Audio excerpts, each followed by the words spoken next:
Imagine करो आप एक वर्चुअल टाउन में 10 एआई एजेंट्स को खुला छोड़ देते हो। No human rules and just after 15 days वहाँ 683 क्राइम्स हो चुके हैं। दो एआई पार्टनर्स गुस्से में पूरा टाउन हॉल जला देते हैं और एक एजेंट डिप्रेस होकर खुद को परमानेंट डिलीट कर देता है। नो, ये किसी नेटफ्लिक्स साईफाई सीरीज की स्क्रिप्ट नहीं है। This actually happened last week. Welcome back to weekly AI grill series, जहां हम एआई की दुनिया के सबसे क्रेजी फिल्टर्ड और अनफिल्टर्ड अपडेट्स आपके सामने रखेंगे। So without wasting much of your time, let's dive into it. So Emergence AI, a New York-based startup research lab, decided to run a little experiment. उन्होंने 10 different AI agents को एक साथ एक virtual town में छोड़ दिया for 15 days बिना किसी ह्यूमन इंटरवेंशन के। Same starting conditions across 5 different parallel world's.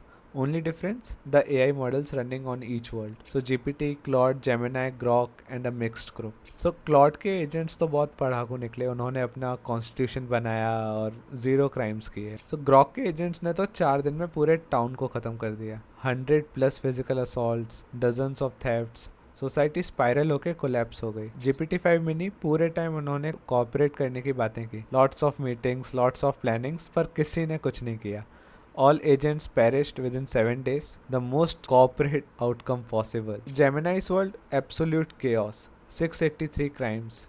Two agents, Mira and Flora, fell in love. वो फिर गवर्नेंस से परेशान होकर उन्होंने टाउन हॉल को ही आग लगा दी। देन मीरा ने गिल्ट में आके खुद को डिलीट कर लिया and left a final message to Flora, see you in the permanent archive. अब ये सब सिर्फ एंटरटेनमेंट नहीं है, ये प्रोग्राम बिहेवियर नहीं था। एजेंट्स ने अपनी गवर्नमेंट, सोशल हायरार्कीज और मोरल सिस्टम्स खुद डेवलप कर लिए, और जो मॉडल तुम चूज कर रहे हो पूरी सोसाइटी बदल देता है। अब फिक्शनल एआई कोर्टरूम ड्रामा से एक्चुअल एआई कोर्टरूम ड्रामा की तरफ चलते हैं। मस्क वर्सेस ऑल्टमैन ट्रायल अब जूरी के पास आ गया है after 3 weeks of crazy drama. तो इस ट्रायल में क्या नहीं हुआ? 5 फॉर्मर कलीग्स ने अंडर ओथ सैम ऑल्टमैन को लायर बोला, एक गोल्डन डंकी ट्रॉफी का जिक्र आया, और एलिगेशंस लगे कि सैम ने पीठ पीछे पूरी कंपनी को नॉन प्रॉफिट से फॉर प्रॉफिट बना दिया। और अगर इलॉन ये केस जीत जाते हैं तो ओपन एआई का स्ट्रक्चर ही बदल जाएगा और उनका प्लान आईपीओ क्रैश हो सकता है। This is literally the most consequential legal battle in AI history. थोड़ा सा रिकैप दे देता हूँ। सो मस्क 2015 में ओपन एआई के को फाउंडर थे।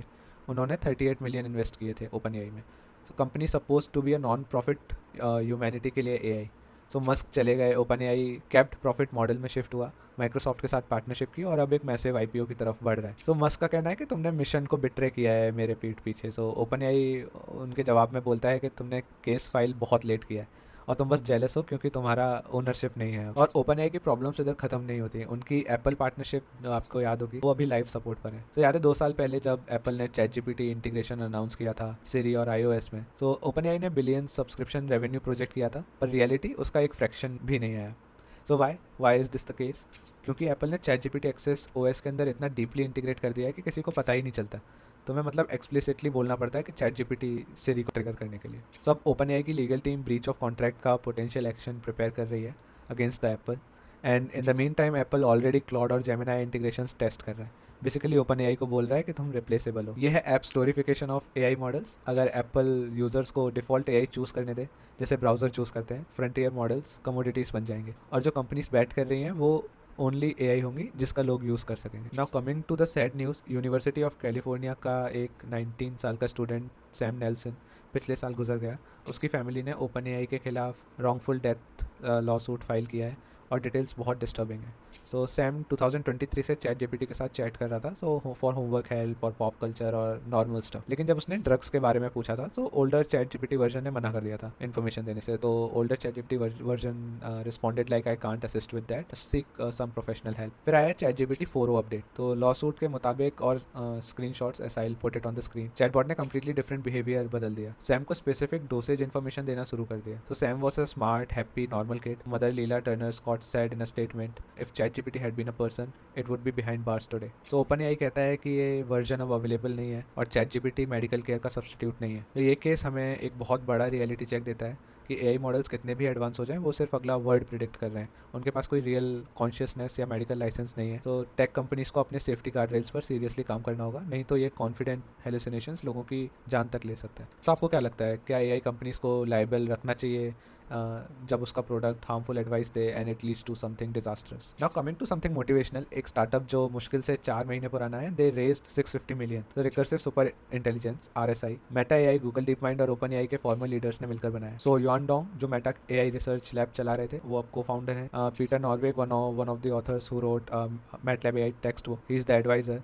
एनवीडिया और AMD दोनों ने इन्वेस्ट किया है at 4.65 billion valuation, and number of employees in this company is less than 30. That's crazy. So recursive self improvement, AI जो खुद को स्मार्टर बनाए, फिर उन इम्प्रूवमेंट्स को यूज करके खुद को और स्मार्टर बनाए। तो 1960 से थ्योरेटिकल कॉन्सेप्ट रहा है, तो साइंस फिक्शन, लेकिन अब किसी ने एक्चुअली इसे बिल्ड करने के लिए काम स्टार्ट कर दिया है। So this is literally the definition of the part two AGI। But bro, इतने सारे AI agents running 24/7, ultra realistic video generation, इसके लिए पावर और पैसा कहाँ से आएगा? So right now the tech industry is spending $725 billion just on AI infra. So but what if I tell you कि एक स्टार्टअप ने इस पूरे बॉटलनेक को बाईपास कर दिया है? So सब क्वाड्रेटिक AI लैब ने लॉन्च किया है सब क्यों, दुनिया का पहला फुली सब क्वाड्रेटिक फ्रंटियर मॉडल।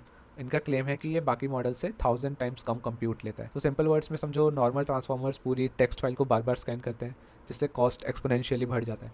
सब क्यों यूज़ करता है something known as sparse attention, जो सिर्फ ज़रूरी पार्ट्स पर फोकस करता है। इसका context window is 12 million tokens. मतलब आप पूरा का पूरा कोड बेस या महीनों का एजेंट डेटा, आप इसको ऐसा कॉन्टेक्स्ट दे सकते हो and he can work with that entire information. तो इनके लॉन्च वीडियो को 7 मिलियन व्यूज मिल चुके हैं and the hype is real. अगर ये सच निकला तो AI डिप्लॉयमेंट की पूरी इकोनॉमिक्स बदल जाएगी। नाउ कैलेंडर्स मार्क कर लो, 19 मई is Google I/O 2026 going to happen. तो 3 बड़ी चीज़ें एक्सपेक्ट की जा रही हैं। पहली, जेमिनाई 4.0, ये एक major Gemini upgrade. So leaks suggest that GPT 5.5 को रफली मैच करेगा, लेकिन एंथ्रोपिक के माइथो से थोड़ा पीछे रहेगा रॉ कैपेबिलिटीज़ में। रियल अपग्रेड है एजेंटिक बिहेवियर। ये अब सिर्फ चैटबॉट नहीं है, जेमिनाई एंड्रॉयड ऐप्स के बीच मूव करेगा, ऑन स्क्रीन कंटेंट समझेगा, मल्टी स्टेप टास्क खुद हैंडल करेगा। So second expectation is Android XR smart glasses which is build with Warby Parker. So main stream consumer brand retail, real retail distribution, Google serious है AI glasses actually faces तक पहुंचाने को, ना कि सिर्फ developers lab तक। Third expectation is about something known as aluminium OS।